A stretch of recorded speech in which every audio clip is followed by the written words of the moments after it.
Well, hello, good evening. Welcome to Reloved Guitars. I don't know why it's a bit kind of sticky in here tonight. It's not exactly hot, but it's not exactly cold. We're still hovering around 10 to 12 degrees in May. Oh, typical British obsession with the weather. Anyway, to take my mind off the weather, here we have Peter's beautiful Yamaha Revstar. And isn't that a cool looking beastie? I mean, really. You know, it's sort of a bit offset. It's a bit SG-ish, or Yamaha SG-ish, I should say. You know, and two P90s, and look at that. Has some really nice quality-looking hardware going on there. That sort of brushed aluminium, no, whatever, sandblasted steel. You know what I mean. That sort of feel to it. Gorgeous. And we have what are these? YGD. I don't know what those are. Can't even read it properly. UGD, YGD. Sorry about this. Not seen those before, but there we are. Yeah, sort of a bit of a forearm slope going on there. The old sort of SG cutaways. Lovely frets, great big, shiny, beautiful frets.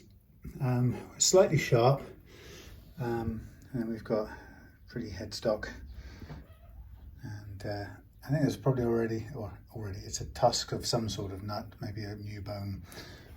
But the problem with it is, it's unfortunately the action is dangerously too high. So we've got a high action at both ends, and we're going to take that right down because Peter likes the low action I gave him before on a previous guitar. Just have a quick look at the back of this. I've put my strap on because I was just going to have a quick listen or check the tones. So here we have belly cut there, quite nice looking. Bit of dust, that's all. And then we have the made in Indonesia Legend. Again, nice quality tuners, all in that matte finished metal look. So you can't criticise those. Hold on a second, I'm just putting you down while I rearrange a few things. Yeah, I mean, so I can see straight away the action is too high at the first fret. One of the things that I noticed the other day, funnily enough, talk about first fret actions. The other day, I don't know quite what happened, but somewhere along the way, I think I used my Taylor Baby for some sort of demo video, and I think I put a nut on it, a tusk nut, regular tusk nut, and I don't think I adjusted the first fret action, and then I put it on the peg and then left it and haven't played it for ages and so on. And recently I got it down and got some new strings for it and strung it up, and I could not get the damn thing to go into tune, stay in tune as I thought. And I thought it was first thing I blamed it on was some Martin strings, which I'm 100% convinced were cheap Chinese rubbish in hindsight. And this is one of the biggest major hassles of buying strings now anywhere, is that there are so many fakes around, and people sort of think, oh well, why would it be worthwhile faking strings? Well, if a set of strings in China costs you 20 pence to make and you can sell them for £5.50 or £6 or whatever it is, then of course you're going to do it. There's plenty of profit in there. I mean, okay, not as much as if you're faking elixirs, but the point is, you're still making a killing and probably attracting less attention to yourself as well.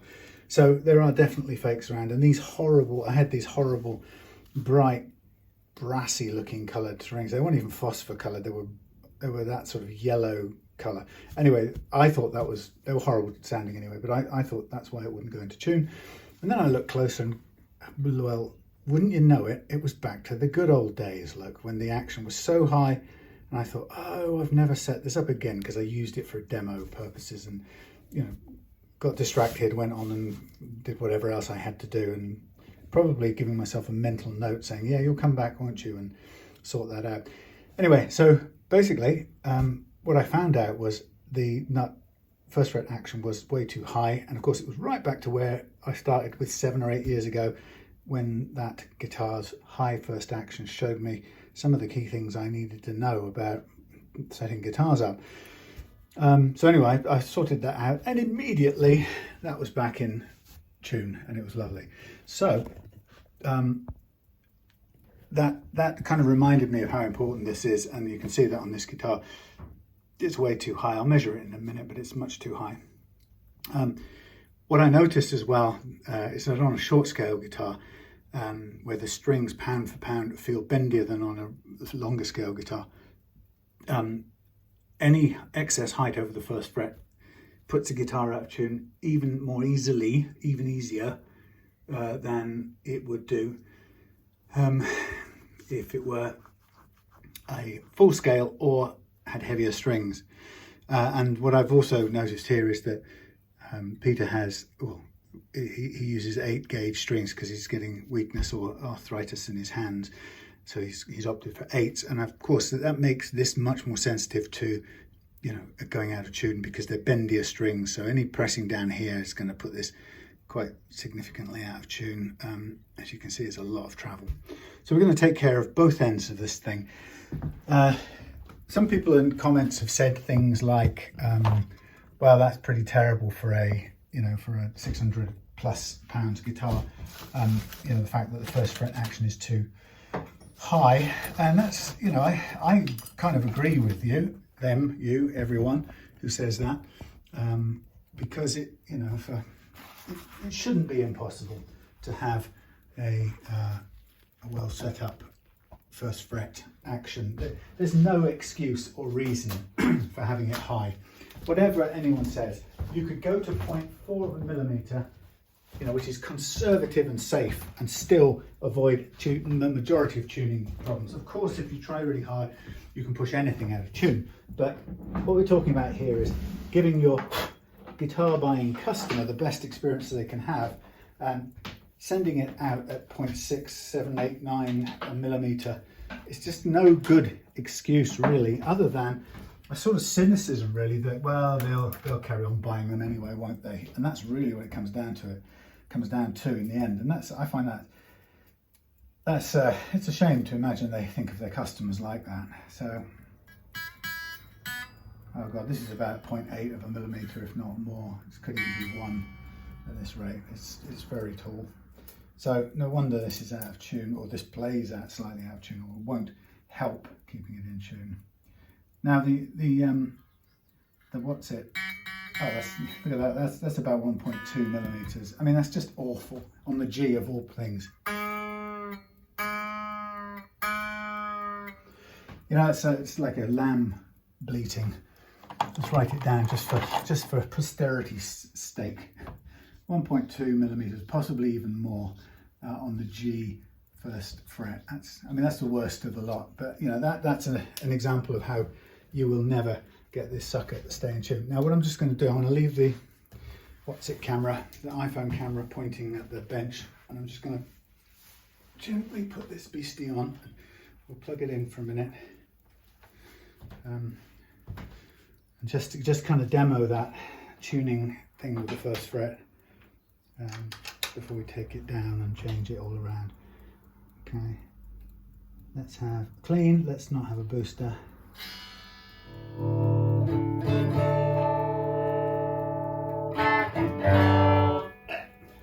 Now, so the issues with this guitar are, I've found so far, as follows. I'm holding tight to it. I don't want it to come off the strap.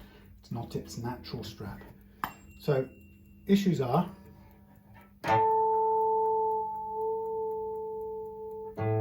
first fret action way too high.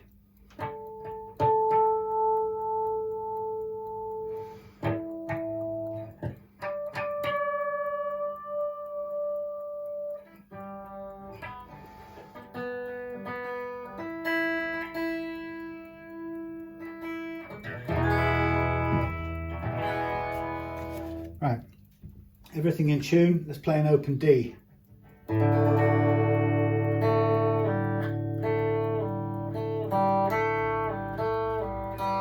That's horrible, isn't it? Truly horrible. Now, this with these 8 gauge strings.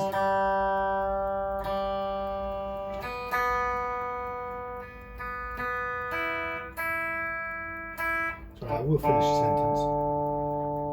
Right, so there's the G.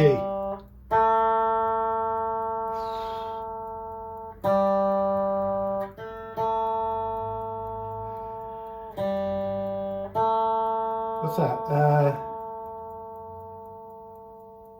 40 cents sharp.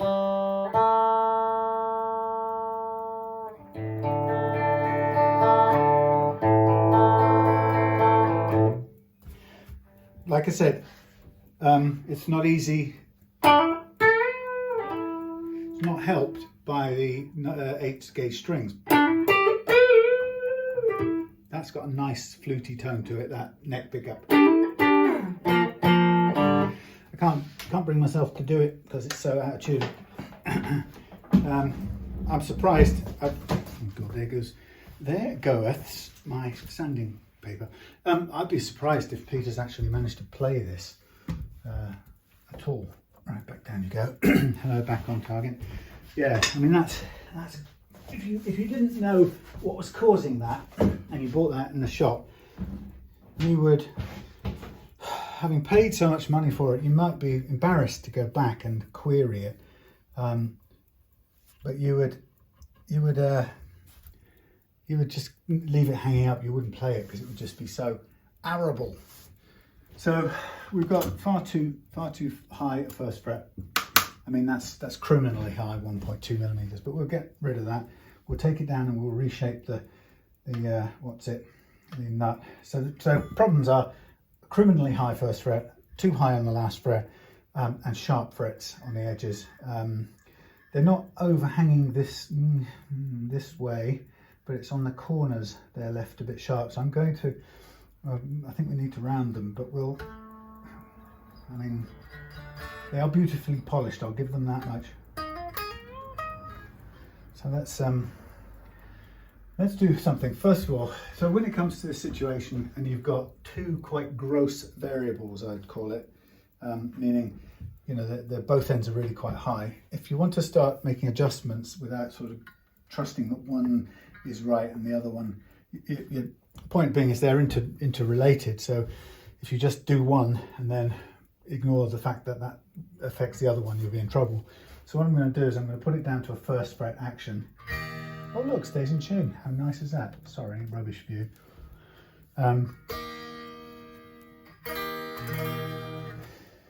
So what I'm going to do is I'm going to measure the last fret action, and it's coming in at, I would say, that's 2.25 low E and 2.2 high E, 2.25 low E last fret, and I'd say about 2.1 high E last fret. So again, that's higher than you'd want. So let's see if this will allow us to do this with our bare fingers. Oh yes, thank you, very kind of you. Let's dial these down a bit. There is a tool you can get for lifting or taking the strain off the bridge if you can't turn it. But this is complied quite nicely. Again, it's complied because it's a nice sharply cut piece of metal hardware, so it's doing what it should do, very helpfully, like it's complying. So we want about just about 1.5. There we are. Now, of course, we need to tune this in a minute. So we're pretending we've got a low first fret action by courtesy of the that thing. Kapu.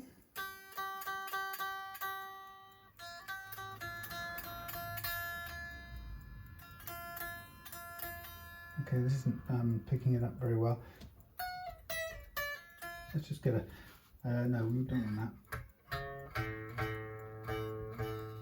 This capo's not exactly brilliant either.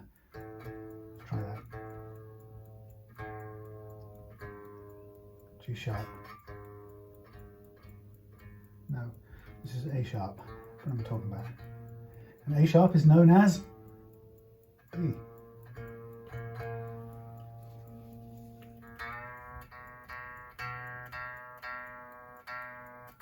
No, it's A sharp. What am I talking about? It's B flat. Yeah.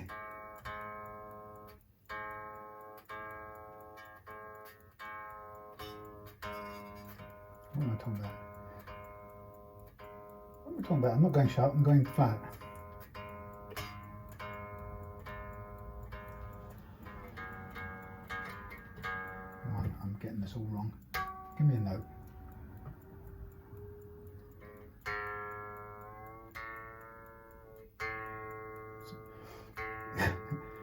See, that's the left and right problem I get. Can't figure it out. Right, B flat.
Okay.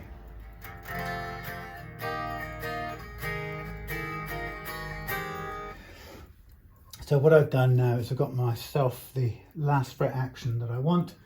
I've got myself a fake first fret action, which is using the capo, which is actually a bit lower than it will be in real life.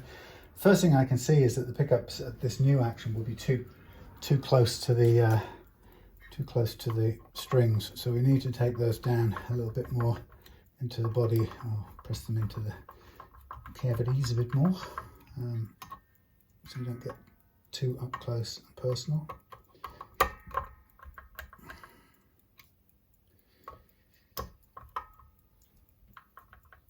Right, let's have a look. Yep, not bad.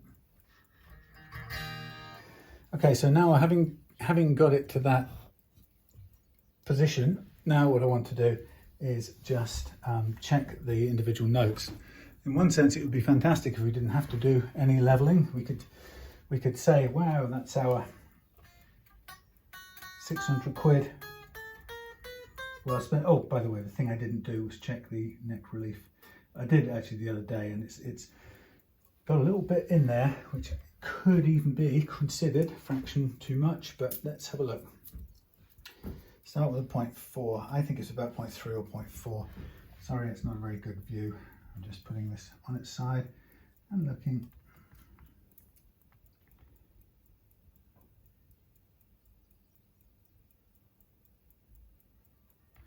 No, 0.3 or 0.2 then.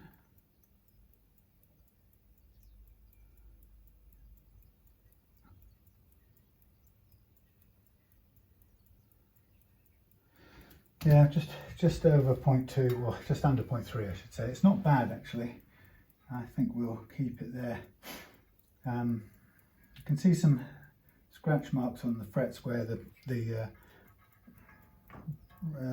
those wound strings have moved, scraped backwards and forwards.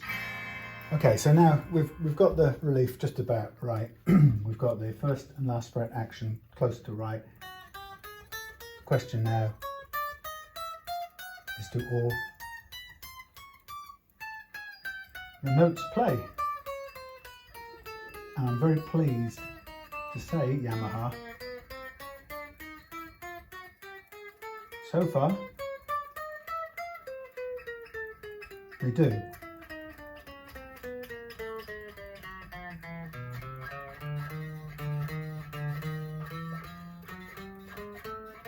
The fret slap there.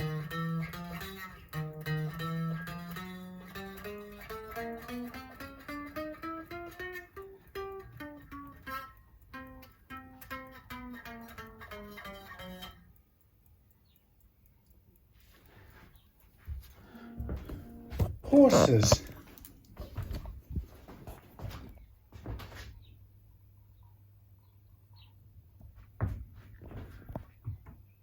Ah, gone.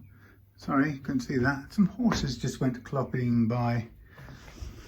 I could hear them through the window. Right, yeah, well, so far we've got very good frets up the treble side, which is, excuse me, not that uncommon, but it's good condition on this. we've got some fret slap on the low strings, the A and the E.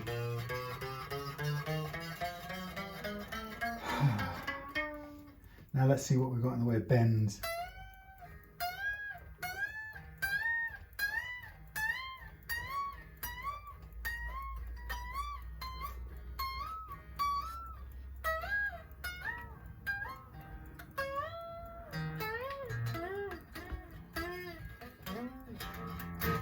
Well, interesting. Okay, so here's where we're at. We have got pretty good frets actually, except there's a bit of fret slap. Admittedly, that's a little bit lower an action on the first fret than I would normally go, so there will be a little bit more room than that. So what I think I'm going to do is I'm going to do the nut first. I'm going to opt to keep this nut in place. It's the right size, it's fitted well, everything's good about it except the first fret height, which means I've got some room to take it down, which is great. So I don't have to worry. I can, you know, like I say, yeah, I've got room to do the biz on this.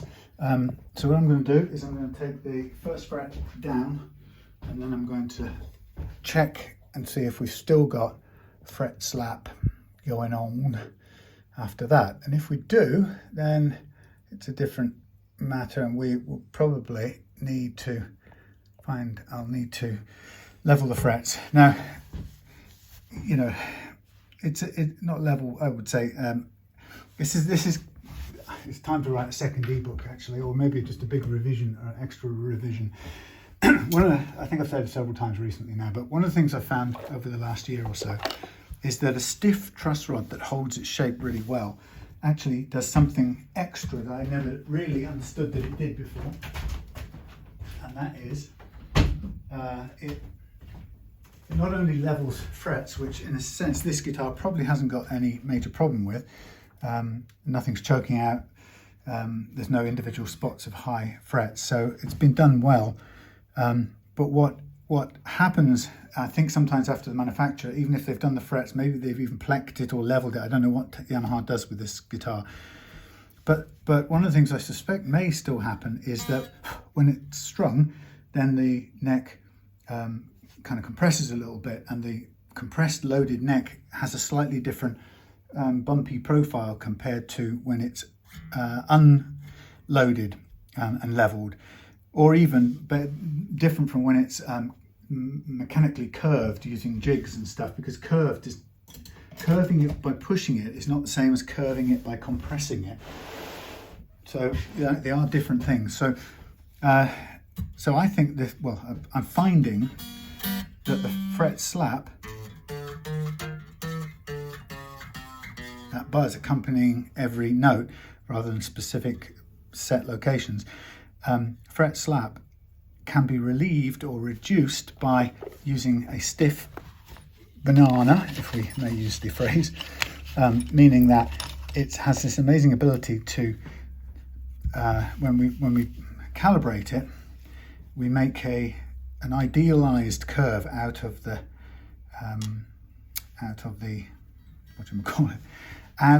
truss rod, and we map that onto the less than ideal curve, the actual bumpy curve of the actual neck. And then when you level like that, what happens is it just frees up that extra little bit of space, and you get rid of the fret slap. Now, I wouldn't have thought a year or so ago, before I really worked this out or kept on experimenting, I wouldn't have been certain that this would do that. But we'll get onto that in a minute. But yeah, it does. It's an amazing thing, but it does require the stiffer of the truss rods to do it. Now, as I said, the first thing I'm going to do, just to be able to check, is let's get the first fret action right on this. And then once we've done that, let us then, after that, let's then check for fret slap. And if there is fret slap, then we'll level. And one of the things that encourages me to level anyway is the fact that we have sharp fret ends that do need a little bit of taming.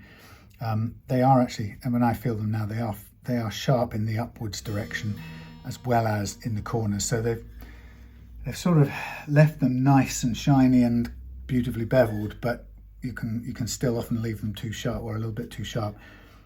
You can feel them when you run your hands this way, you can feel them catch your skin. And like I say, if you go this way, they also have a bit of a bite on them.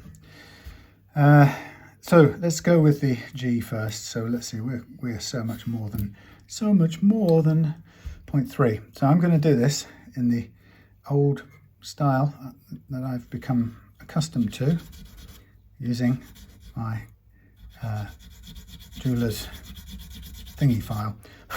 And this is cutting nicely, diamond file. Let's just take this one off a little bit. Cutting down, and I'm going to go right the way down to 0.3 with this. Now sometimes when I'm in the mood, I will round out the bottom of the slot I'm making with one or more of these here files, fret files. I don't actually have to. I've tried different ways and tested it, and to be fair, it actually works brilliantly without doing that. So it's a bit of a sort of a hat tip or a nod to convention to do that. It's not 100% required. Now this is it's not a very steep neck angle here, so I have to be conscious of the tilt and not ensure that I don't cut into the cover or anything. So it's a bit of a fair bit of earth to move. I'm going to also scrape away this. I used this on some tusk nut the other day, and it's very spongy, or some sort of plastic, and it really clogged everything up. So I think I've got a bit of clearing out to do here. So this is going to be quite a big downwards cut to get through. And what I'll do is I'll remove the excess nut. We'll reshape the nut after this is done, and so you won't see any notch shapes or anything like that, because we'll take it right down to a very low profile flat nut, and it will just look like slots in a nicely cut nut.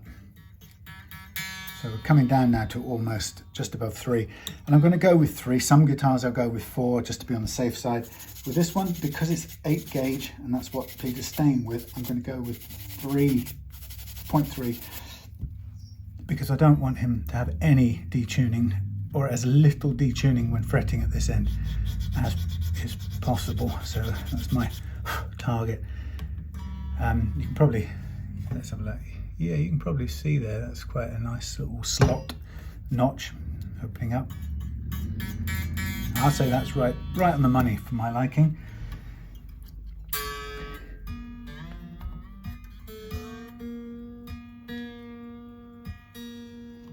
I'm going to do these, and then I'm going to go next door, and I'm going to go next door and spray a bit more. But let's do these first. So now we're on to the B again. I think the thing about using this type of file here is you've got to be careful to keep it flat, so that as you go down you don't send the slot off to one side or another. It can happen if you're not careful, you can go sideways. So it all depends on how much material you really have to move.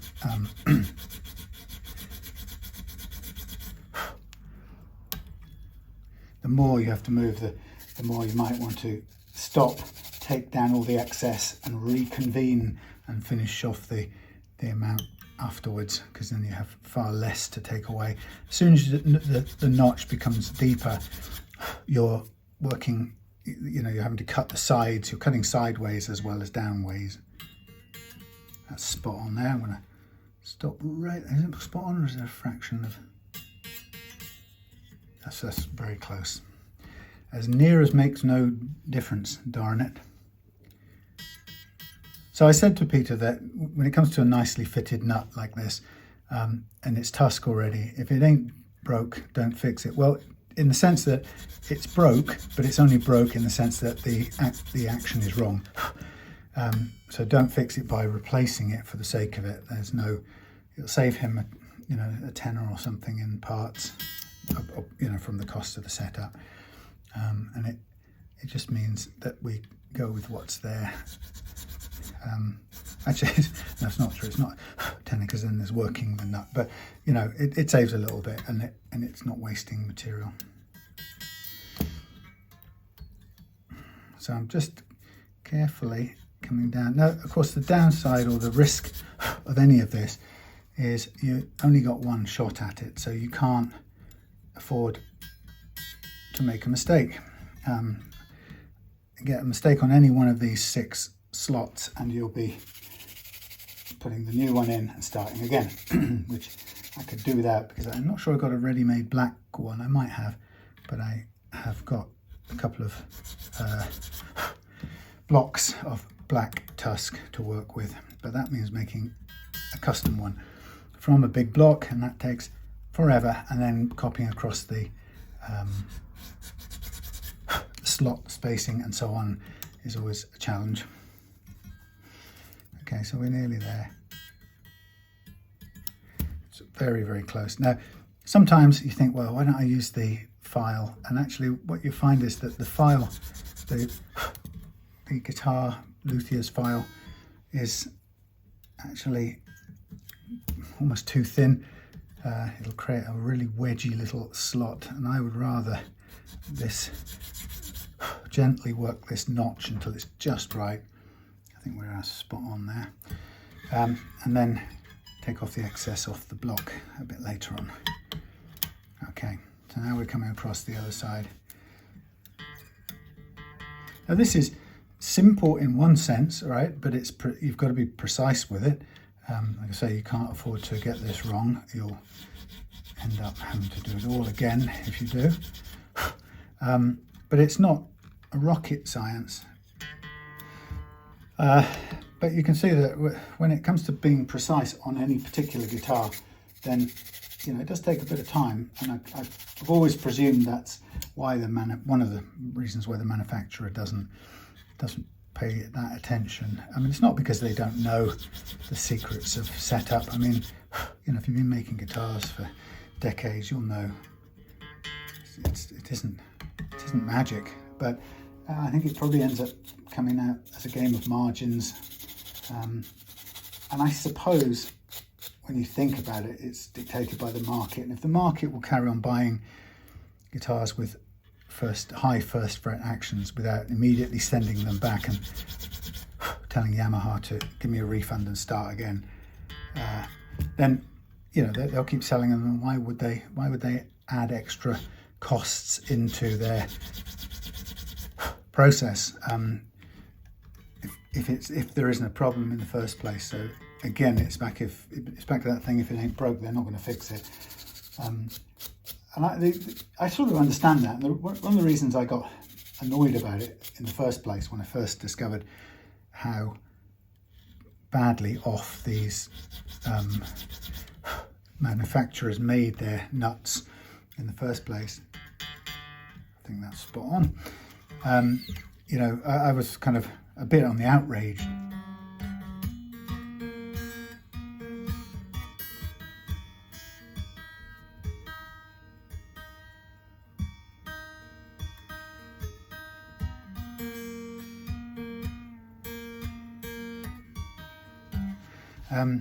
Yeah, I was a bit outraged because, you know, I was thinking it's just all wrong.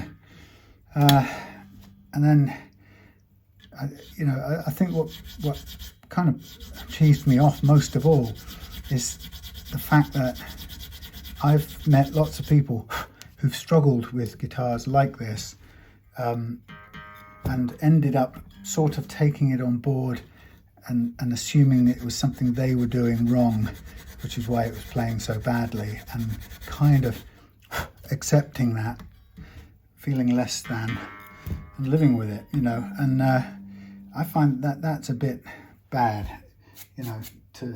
I've seen it a few times in a row and heard people tell me that same story, that, you know, they thought the reason it wouldn't stay in tune was something they were doing wrong. And I think for a company to sort of trade on that is or to know that goes on and not do anything about it is pretty crappy. But it's also a wasted opportunity of getting a great customer, you know, a customer buzz, you know, you know, if you're the company who takes care of this. Now, you know, you could say, well, if you could get this process of, you know, the machine's cutting the nut shelf, and if you could get the nuts cut absolutely perfectly every time, then you might say, well, you could just put one on the other and the job's a good one. You can guarantee 0.3 millimeters every time, every day of the week. I'm not sure that it's that easy to do, given the crudeness of the relative crudeness of manufacturing. I mean, you know, I suspect there is a bit of a sort of margin for error that's probably a bit more than you'd expect. So I think getting it to fall at 0.3 of a mil every time is difficult. I think companies like Ibanez do it because they're working with a metal. Often the Ibanez I'm talking about will be working with a metal locking nut, and you can make the front of that. Sort of more accurate. But again, you still have to be absolutely precise with the shelf that the locking nut sits on. No room for error. So I think we're right on there. And the last one. Let's just get this one tuned.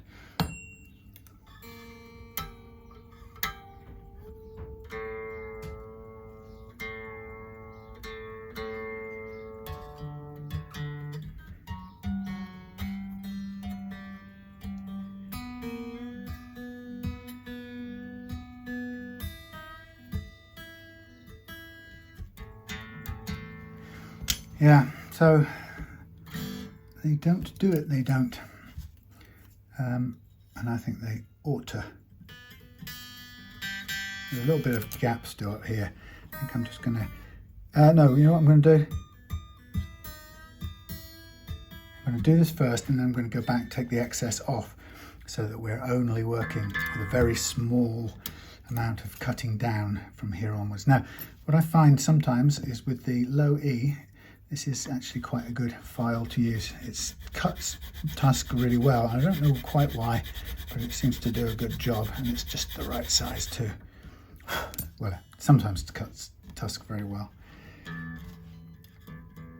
Downside of cutting plastics like this is that they're always relatively spongy and kind of part of their, to do with their composition. You know, they're by definition soft, relatively soft, and somewhat softer than bone, and they tend to have the lubricants in them, the PTFE component, and that seems to make your tools bounce off a little bit. So personally, I like wherever possible to do the thing of bringing the slot up to meet the strings, or bringing the nut up to the right height for the strings, i.e. making it adjustable. But this guitar could do that, and I have that sort of, oh hello, I have that as a backup plan ready if we need to. But it's a sort of secondary, and the reason why is it's a different colour nut, you know, and although there's cream colour in this guitar, this nut looks pretty good being black at this end. So I'm just working downwards on this thing for the time being to get to where we want to be. And I think we're just about on the mark. And I'm just going to round this out with this file here.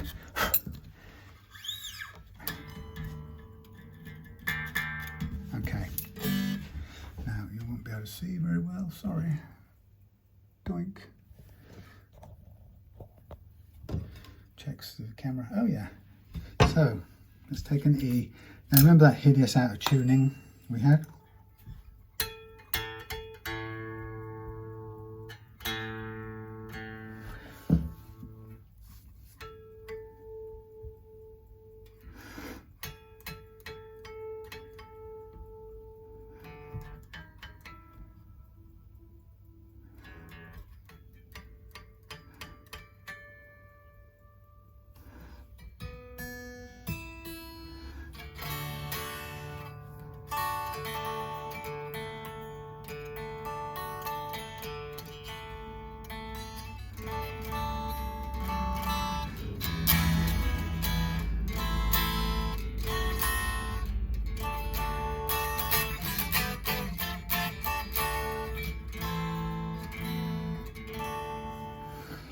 close, very close indeed. Just going to double check. Oh no, we're going to cut. That's what we're going to do. We're going to remove the excess first, then we're going to fine tune it in a minute. There's a little bit more to go on the G, hence it's still speaking up a bit sharp, only fractionally. But what I'm going to do now is I'm going to do what appears to be a big deal, and that is I'm going to cut this back with a block of sandpaper. Find something that's got some life in it. Yeah, cut it back with some sandpaper. How's that view? How's that view doing? That's all right. Hello up there.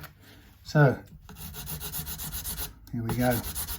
And the reason I'm doing this is because there is no value at all in having the material above the nut slot, or significantly above.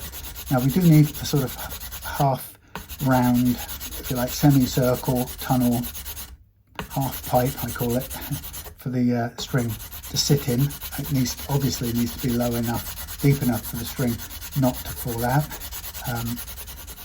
And that's a bit of a challenge to get that. It's not the easiest thing to do, so a bit of care and attention.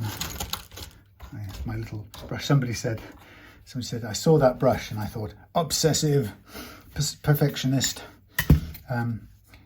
Okay, so what I'm doing is I'm just getting rid of the bulk of this, and then I'll go with a finer grade. We can also take down, round off the edges too. So we've still got quite a lot too much in the down here in the base end of things. So I'm just rounding off as we go. I'm trying to put a bit more of a slope on it.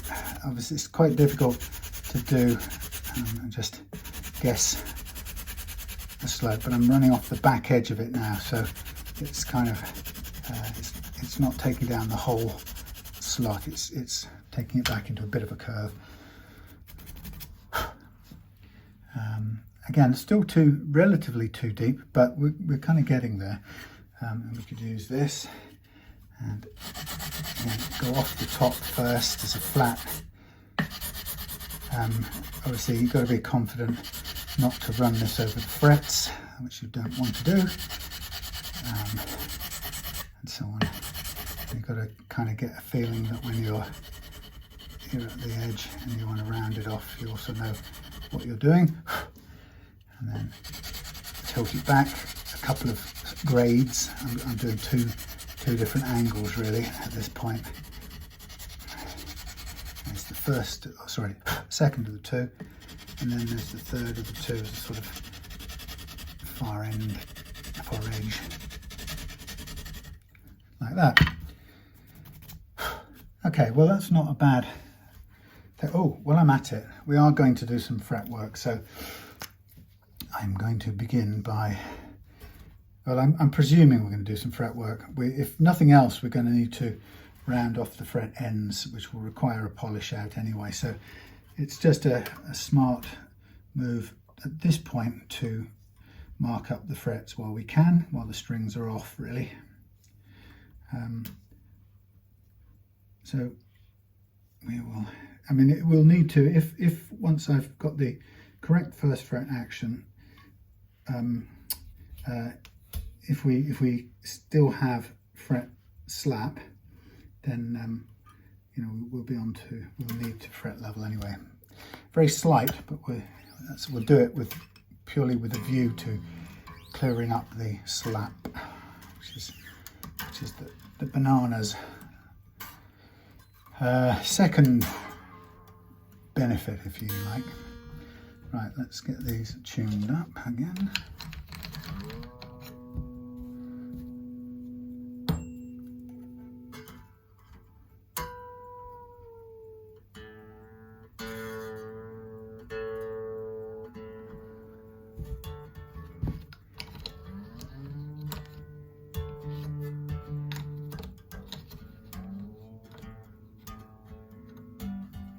Do it backwards.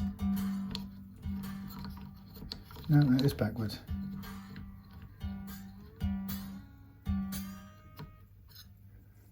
That's fallen off the saddle. That's not a help.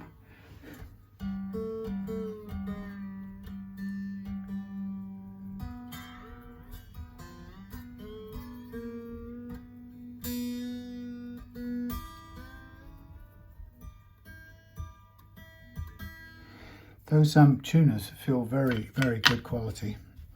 Very pleased with them. Okay, so what we wanted to know is, with the new action, do we get fret slap?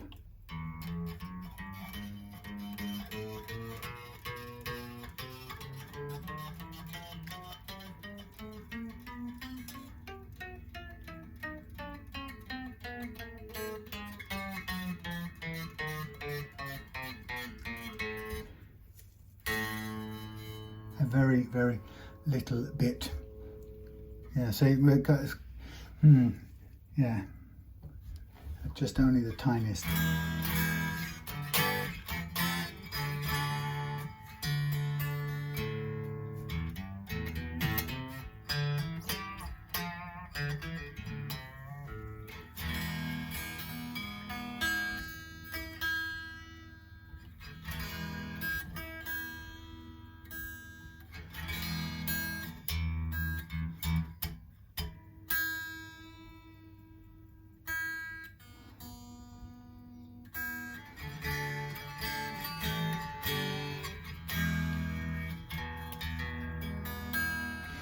Do you know what? I think that's not enough. I would say that's not enough fret slap at all to warrant doing anything to that. What I think we still need to do, though, so I'm not going to level them. What I think we do need to do still is to do the ends, because they are sharp. So what I'm going to do is I'll take the strings off a minute, and I'm actually happy with that first fret action. That's very accurately done, just over 0.3. It's a tricky one because the heavier strings can go down to 0.2. In fact, the 0.8s can go down to 0.1, which is what they'll play when you've got a capo on, 0.1 or slightly lower. So they'll get away with it, but because they're lighter strings, they do move more, so you have to kind of balance off going too low with the propensity to move more. Now this is something that we don't really have much choice on. If we want to make this softer, we're going to have to work the ends of these frets. There's no two ways around it. What I can do is I can wipe off this thing, that stuff, paint marker. We can soften this up with a bit more 400 grit, but it's the ends of these frets that I think we need to pay attention to, and my proposal will be that we need to do a little bit of, tiny bit of rounding off with this. Now the problem with this is we can't really do an awful lot of cleaning up afterwards, so we can do a little bit of rounding off like this, and you can see it taking off a little bit of metal where it's taken the sharp bits off, and then we'll use the other file just to take the edges off, and then I'll try possibly do a little bit of work with some sandpaper just to soften these edges up. But if we're not, typically if we're doing a fret level, you can do the filing, then you can do some sandpapering, and then you can end up trying to blend everything in with the sanding process throughout. But I'm not going to do a sanding process throughout this, so it's a little bit trickier, if you get what I mean. So I'm just rounding off these frets to begin with, to try and just take the very sharp bit off, and then we'll go across with the other file just to cut inwards. It's one of those things, when you have very sharp fret ends, you get, or they're usually sharp because you've got a very untouched bevel edge, and it looks really precise and mathematical and precise. I mean, it just looks wonderful on your finished guitar. However, because it is mathematically precise, i.e. it's beveled flush with the block, the problem is that you end up with this blade edge feel to it. It's just a little bit too sharp, and so to make it softer you have to round off that beautiful machine flat thing business going on, I suppose that the downside of that is it kind of upsets that beautiful chisel edge. But you know, you don't really have a choice in the matter if you, providing you don't, assuming that you don't want sharp edges. And so I'm going for that more than I'm going for the aesthetic. What we can do is we can go over with handheld sandpaper to get a fair bit of the what do you call it? Any of the remaining sharpness taken care of. I'm just wiping off. I'm very pleased with the frets on this, so that's a good thing. I mean, for 600 quid it should be pretty good, but then, you know, I've had guitars costing a lot more than this through, whose frets weren't anywhere near as good, so it's not always a guarantee, the price point, you know. But in this case they're very good. You know, usually what you'll find is as soon as you take the action down, you kind of expect to run into fret problems, but this isn't like that. This is allowed me to take the action right down and stayed in good shape. So I'm just getting rid of all the pen on this.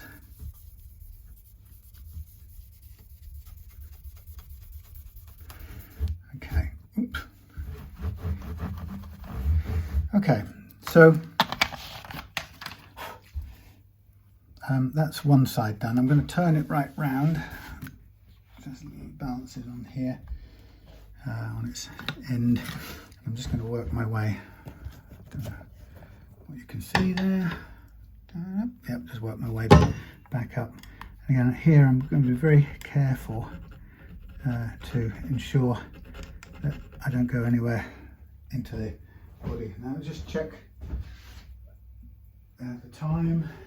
Oh, my watch is gone. Where did I put it? Oh yeah, here. It is 1943. Got a Zoom call at 2100s. That's with my compadres on the local Protect Our Village from Overdevelopment group. We've been, for the last 2 years, we've been working hard at gathering evidence to challenge a development in the village, which itself basically was proposed by our parish council with what we believe is grossly insufficient evidence for need for such a scale of development, and with not only with no evidence of popular democratic support of the villagers, but in fact quite the opposite, a majority consistently against the scale and type of development. Anyway, you know, I've probably talked about it a bit before, but when I first came across this, it struck me that this isn't democratic to have that situation. You know, every time we challenged the parish council as to how they could be pushing forward these developments against the wishes of the village, we were abused and ridiculed and bullied quite ferociously, but we stuck at it and put up with it, and in the end we were very tenacious, and we got to a place where we basically put a case together that was fairly strong, and the developer, who was also our borough council, so the developer in this case was also the planning authority or the approving authority, which is itself a probably most unhealthy blurring of boundaries and interests. But anyway, I think we kind of got them in a position where they, for a number of reasons, but because we helped them to see the scale of the objection, I think, in the village, they decided to withdraw their interest from developing the site, which again caused, made the people who had been pushing it took great offence to that and heaped even more abuse onto us. But anyway, since then we've been, when that happened, a number of councillors resigned, so my fellow compatriots and researchers and activists, we put our names forward for the parish council with a view to a really simple manifesto that we will accept whatever type and scale of development the evidence says is necessary, and for which the evidence also shows a clear majority democratic support in the village. It's not going to be everybody who wants it or the way it is, but it's got to, whatever's proposed has to have the majority support, or else it can't go ahead. And so that's all we're standing for, whether it's on our doorstep or not, because when people are challenged, they immediately start throwing around terms like NIMBYs, and they find it very difficult to believe that our stance is that we will go absolutely wherever it's required, and however many are required, providing it's evidenced clearly. And now today we spent the last week or two or three campaigning, and the three of us from our group who put ourselves forward got elected to the parish council, along with two others who were kind of standing in opposition to us, although I wasn't never really clear what they were for positively. But they got, because of the numbers, two of them got in, two of them didn't.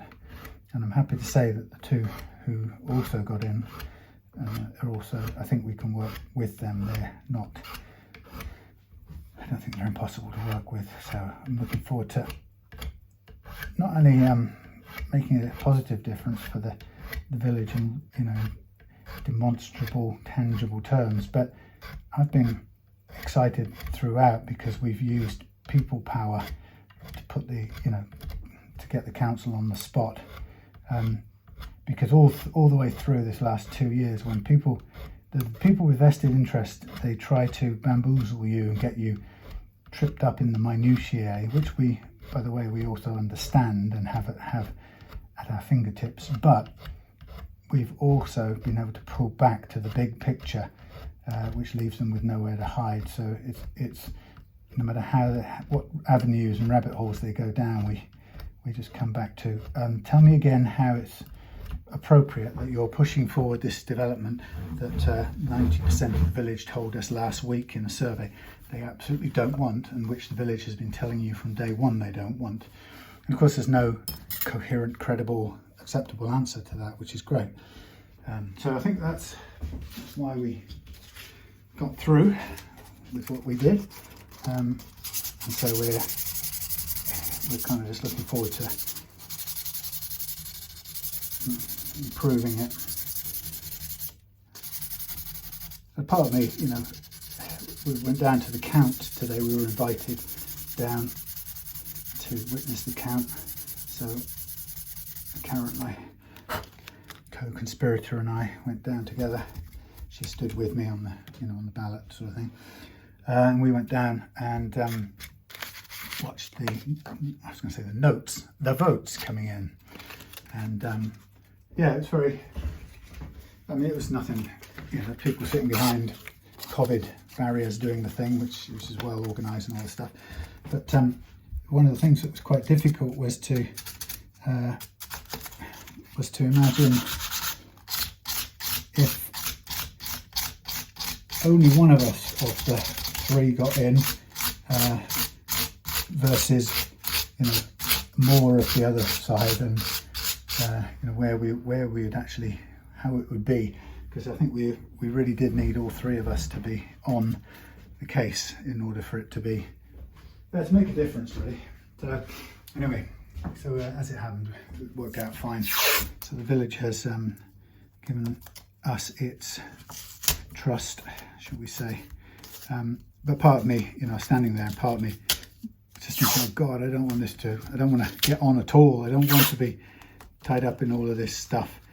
But you know, I've had years of sort of sitting on fences, and I think it's what it's occurred to me now is at this age in life, I realised this time round that the only reason we got anything done or achieved is because we actually did real things in the real world, you know. So we got out and you know, collected evidence and ran rings around them a little bit, because we had the power of the Information Commissioner's office behind us and stuff. Quite rightly, you know, the Parish Council were sort of not forthcoming with information that should have been in the public domain, etc., etc. So we just used the correct laws of, you know, the laws of the land, and so it gave us a good outcome. And anyway, but it still means, you know, at least a couple of years now coming up with hard work, and there are still one or two people who will now be on the council still, who are angry, very angry that we, one in particular, angry that we kind of derailed their process or their intended outcome. You know, for which I make no apologies, because it's not democratic, so that's the end of it. But you know, you know, you can still know that people are miffed at that, and it'll be hard. It'll be a challenge to work productively with them, or the other way around, for them to work productively with us. But let's hope we can. Anyway, it's just I think the thing that I realised this time round was, actually, in this day and age, a lot of the sentiment we hear or heard on the way around about, you know, people's resignation, they sort of say, and literal sort of apathy, they say, you know, well, it doesn't make any difference what I do, they're still going to do what they want. You know, that was a thing we heard quite a lot of to begin with. And then heard quite a bit of, well, I used to vote, but I don't vote anymore, it doesn't make any difference, or none of them represent, or, you know, when they talk about party politics, they'll say, I've never voted in a general election, it's all pointless, everything's corrupt and everybody's out for their own interests. And you know, whilst you know, part of me shares some of that feeling, I certainly have in the past felt like that. What I think I realised this time is that you don't actually, if you want anything to change, the story seems to be, well, yes, you've got to go out and vote, you know, must get up and vote. Your grandfathers fought for the right to vote. Actually, I go further than that. It's not enough to vote. If you want something to change, you have to put more in than that. You've got to work practically against the corrupt interests, and that's what we did this time. And what I hope from us getting into the position of being on the council is, I want to show the people who are pleased with what we achieved. I want to show them that they can't sit at home just voting occasionally, you know, or not voting at all. You know, they want to defeat those big greedy corporate interests who just want to develop anywhere and everywhere. They have to be strategic, smart, and tactical, and that requires getting involved in much more than just, you know, going up to the polling booth once every couple of years, few years. Okay, well, I've softened these off as much as possible, and it's actually very nice now. But yeah, that was nice to take some time to do the precision end prep. But yeah, I think we're good without leveling, so that's made the job quite a bit easier. But again, you know, there's no point doing something that doesn't have to be done just to charge more money, if you get what I mean. So I'm going to put some new 8s on here in a minute, but before I do that, I'm going to go and spray some more stuff. I think what I'll do is I'm just going to leave this here, because it's just as easy leaving these two things in sync with each other and cutting the dead air out a bit later on. So I'm going to do that. And, come back. Hey, hey, hey. Hey, hey, hey.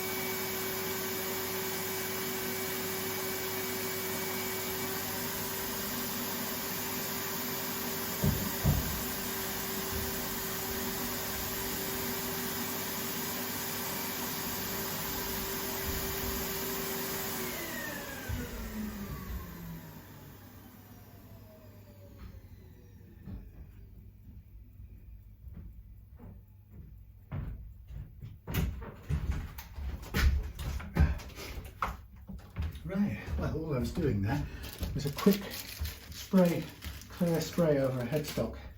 I'm trying to get in the last 3 or 4 coats tonight. All right, well, let us get upon our way with this nice set of 8s. I'm just going to clean my hands in the sink for a minute. Now, I could go out and get the hot water thing, which I've warmed up. That'll do it here because it's quicker and the water's not exactly freezing exactly quite hot.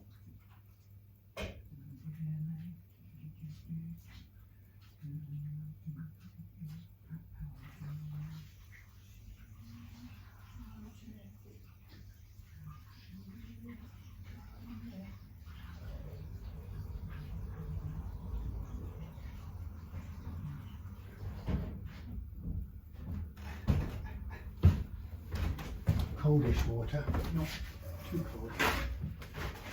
Right, okay. Clean hands, cleaning. Yeah, yeah, no point. 38. No point leveling something that I think that little bit of extra room when I put it up from the cathode position, that little bit of extra space seems to be just right. So this is interesting because this probably wants to drop out. This little tail piece on this guitar has a sort of it's gravity assisted. So if I don't pull it tight, the little thing will drop out the end. Pull it tight. Pull it back one, but I can't really pull it back one without it falling out, probably. Under, over first, under second.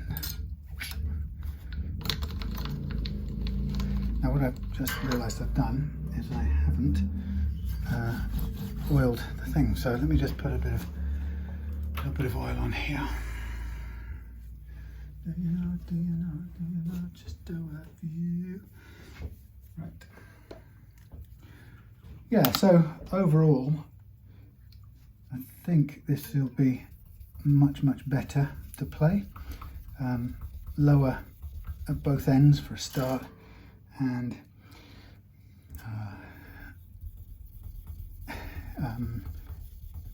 far less sharp fret ends than before as well. So I think there is a limitation that Pete's do well to keep in mind with the 8 strings, and that is that they move a bit more than a tighter gauge. So there is a sort of limit to how low you can go with, or how flat with the radius, and how low you can go at the first fret as well, because they need some room to move because of their thin gauge, or the smallness of their gauge.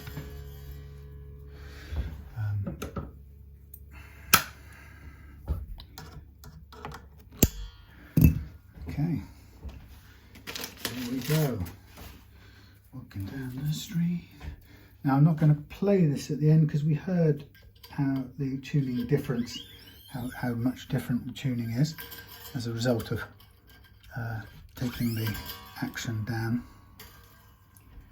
And that's really what it's all about.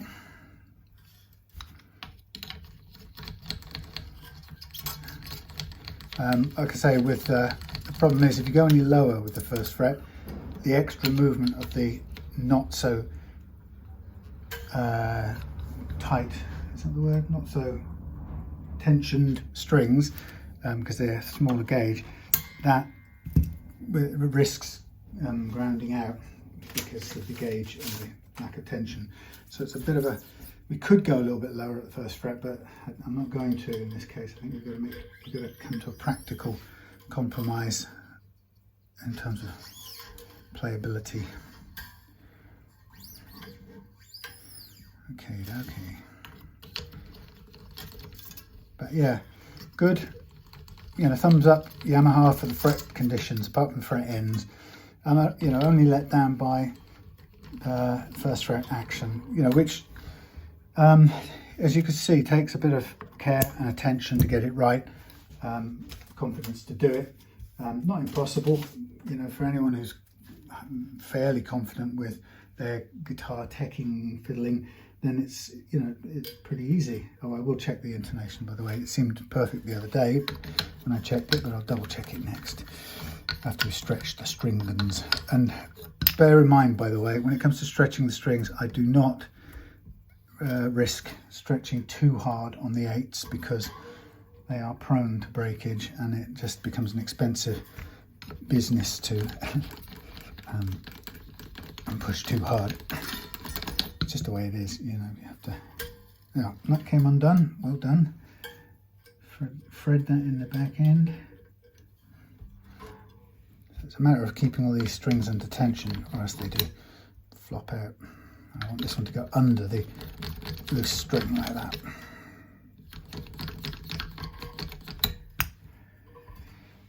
Good. So, other things to do tonight. Well, I did my tidying up bit. You wouldn't believe it, but I did. I hoovered and all manner of things. I'm going to finish a template for my, what am I doing it for? My 3P90 Blue X Encore Strat. So this is an Indian Encore Strat that I got cheap off eBay somewhere, and I like to upcycle them, so I've refretted it and repainted it for fun. It's much an experiment really with my mixing car acrylics with my water-based spray unit, which is what I was ducking out to do. Yeah, I painted it blue with a clear finish on top, and that's going to have 3P90s. So I've just been making a template, several templates, but this is going to be, I had to widen it slightly, but to all intents and purposes it fits. I just got to straighten up or thin out these edges with some sandpaper and stuff. And when that's done, then I suppose I have to decide on the switching. 5-way switch, yeah, maybe. I mean, that's a straightforward approach, since it will already, or typically the Strat would already have a 5-way. And this blue one, there's nothing there but the neck and the body, so I'm making the scratch plate, and then I guess I'll be, I've got the pickups left over from other things, so it'll just be a matter of, I'll have to choose some switching, some pots, whatever it is that I want to do with it. So it's just a matter of committing to whatever that is.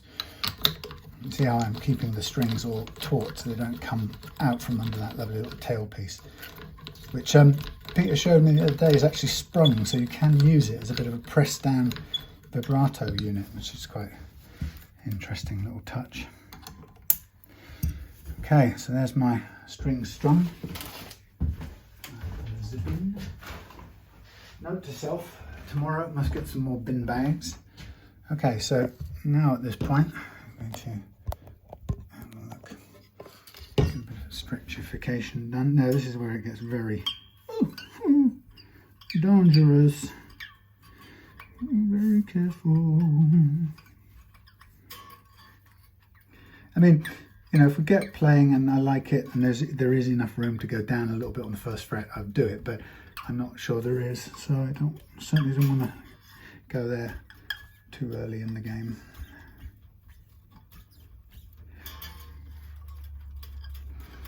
So you can see I've got a bit more stretch room with the bigger strings. It's just the top two that are a risk.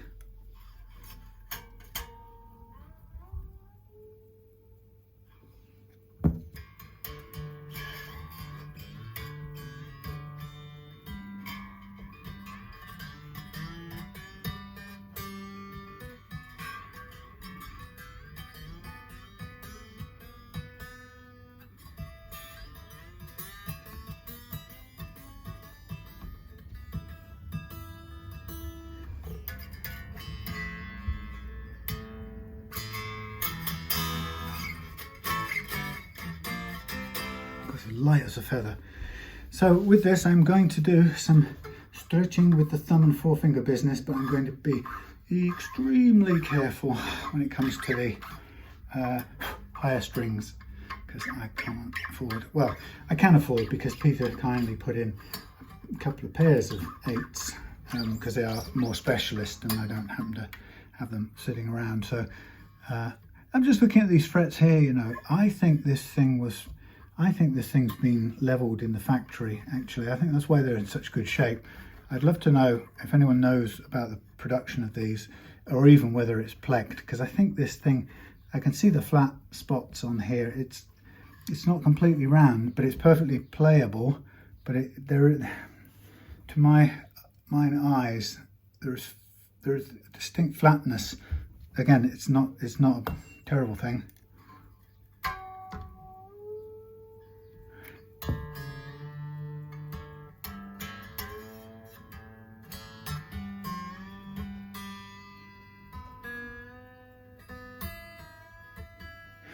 Yeah, I mean, I think it's a good idea if for example, a factory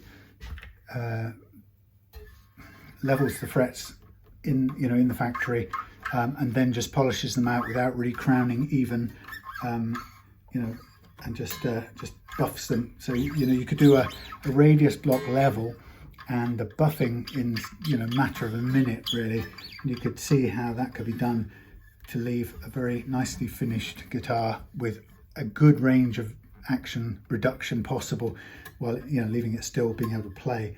And you can see that would be pleasing for a customer without having to spend too much resources on it, lose too much of your margin.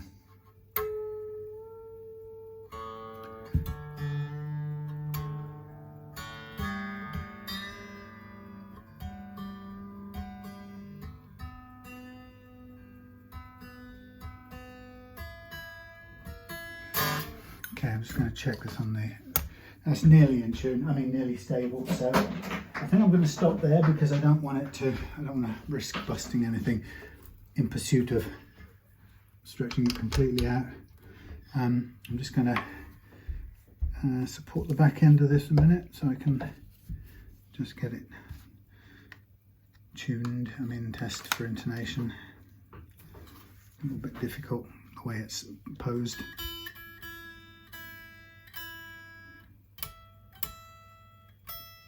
Again, with a very light gauge string like this, you can get it tuned, play it, and it's perfect. Or you can squeeze hard, make it sharp.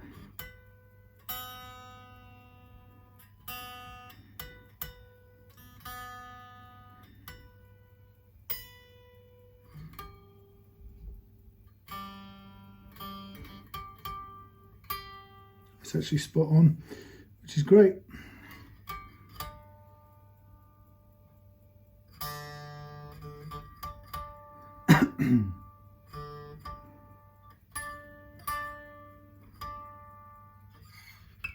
Oops, stay on there.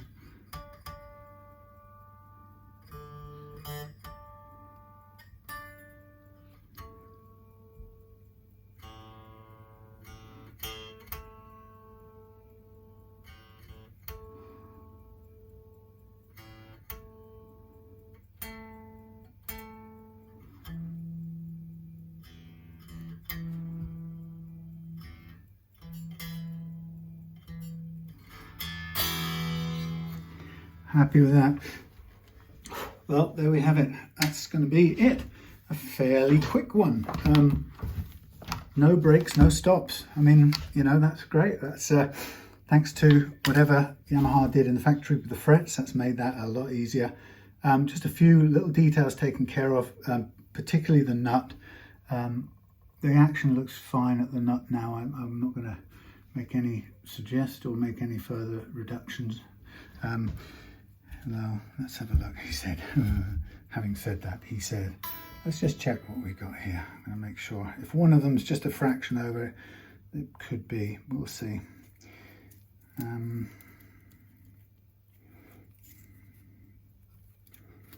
Yeah, from, what was it?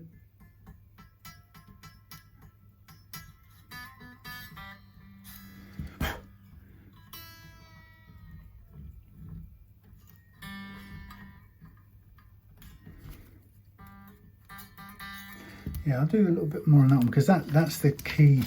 That's the G and the B are going to be the problematic one, if anything. So we'll just take a tiny bit more away there. Okay.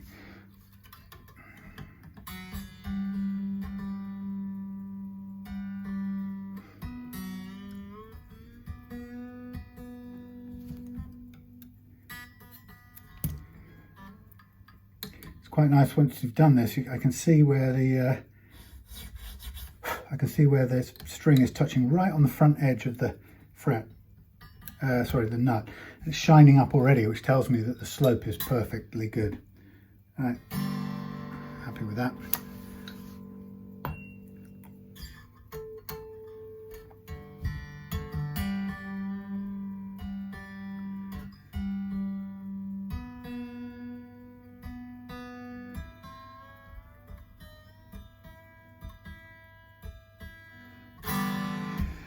There we have it. That's done. What I'm going to do while we still have the camera, I'm just going to zoom in on these frets. I want to see if you can spot what I can see from up here, the flatness of these frets. Can you see the way the two white stripes go down each fret? That shows you the width of the middle part of the fret. See that? That is actually quite flat to begin with. Can you see?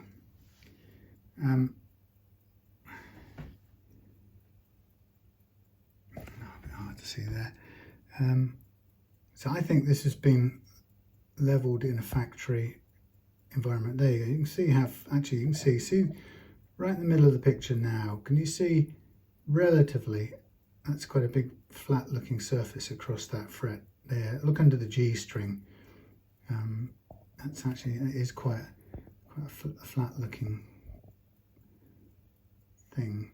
See how it pushes the reflective bright bits to the edge. I think that tells us, you know, where the flat spot is. But anyway, you know, whatever they do, it's playable straight out the box. That's the main thing, and I think that's what the customer will appreciate.